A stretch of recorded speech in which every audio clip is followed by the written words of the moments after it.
Hi guys, so another video today.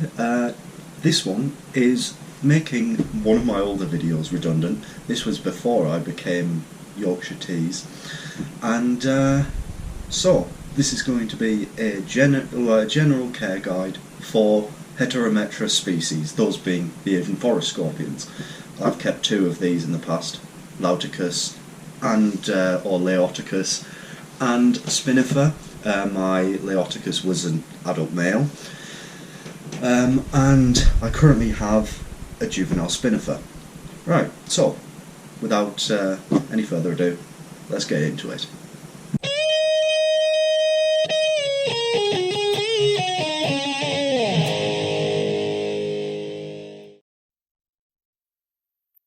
So let's get on with this care video.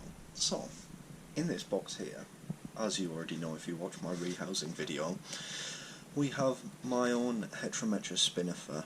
It's only small at the minute, it's about that big, and we can't actually see it for the time being because it's in that burrow and it has been for a fair amount of time. But this is a pretty good setup. Usually you would want the setup to be about as large as possible, preferably, but at least 3 times the length of the scorpion and at least 2 times the width. This one is considerably bigger than that. Also, you want as much substrate, as you can see there, as much as possible as before, but at least the length of the scorpion from the tips of the pincers to the base of the tail deep. So that allows the scorpion enough area with which to burrow properly. Yeah, so you would want heat. I heat mine here at the back with a temperature, an ambient temperature in the enclosure of around 30 degrees. Because that basically, I mean, room temperature is fine, but your scorpion will grow considerably slower. And also, it's not their natural habitat, so it helps boost the humidity, and it's just better for them if you heat it from the side. But make sure under no circumstances to put a heat mat underneath, because the animal will burrow to get away from the heat, moving closer towards the heat, which could cause it to overheat and die, which would not be ideal in any situation. Right, so this substrate is a mix of potting soil, cocoa fibre, which are both really good for retaining moisture, and then I've also got these bits of sphagnum moss in there to maintain the moisture even more. The sphagnum moss is great. It's really good to mix in as well to the substrate because it provides a bit of texture for burrowing for the animal. I've got springtails in here as a clean-up crew, as you can probably see. They're really useful and I definitely recommend them, but they're not essential by any means. As far as an actual burrow, I would recommend providing one like this one that's actually dug in, but not cavernous, if that makes sense. You want it to be flat so the scorpion feels secure, pressed in there, but you also want it to be wide enough that the scorpion will dig it out, but you don't want to make it huge, is what I'm trying to say there. They will eat, probably not like in view of you. They're very skittish. I've found all Heterometrus species. I owned a large male Heterometrus Lauticus for quite a while, and he never ate in front of me, but you put the crickets in and hey presto, there would be no more crickets the next day.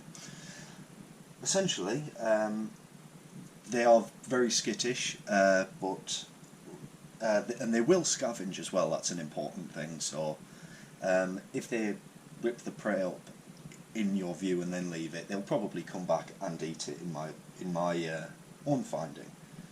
But terrestrial non-burrowing prey is ideal because that reduces the chance of it going away like mealworms into the substrate for the animal to not find, and sort of climbing species like migratory locusts will basically just climb onto the roof, stay there, and the scorpion won't be able to reach them or have anything to do with them as they rely on vibrations to hunt.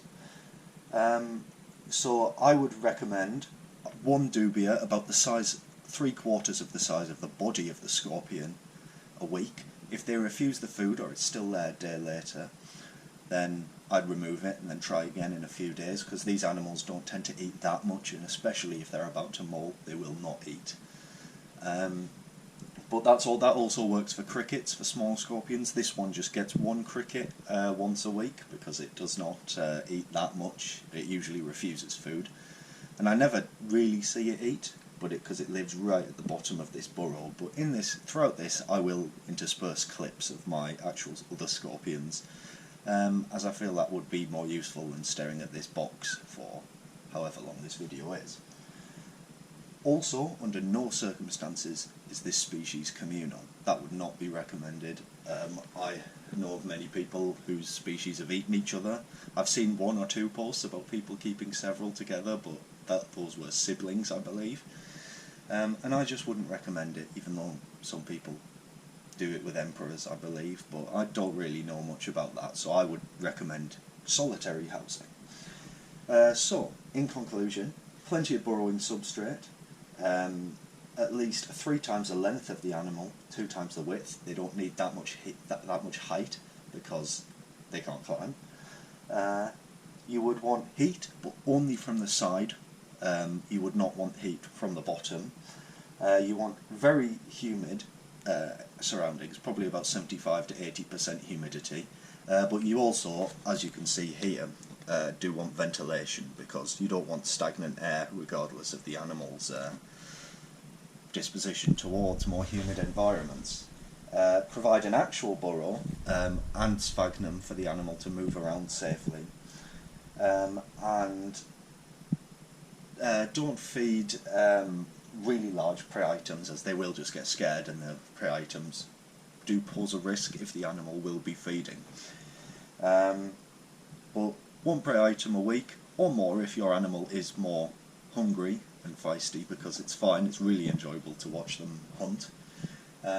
So yeah, feeding is probably the most variable thing in this video, because it's completely up to the individual. Some animals won't eat at all for a long period of time, some animals will. It's completely dependent, but if you have any questions, drop them in the comments below and I'll try and get back to you as soon as possible. And besides that, I hope you enjoyed this video. Comment below if you have any further questions. I will try my best to answer them. I've kept these probably the most of any invertebrate currently in my collection. And subscribe if you want more care videos, and give this a like if you appreciated it. Thank you very much. See you next time.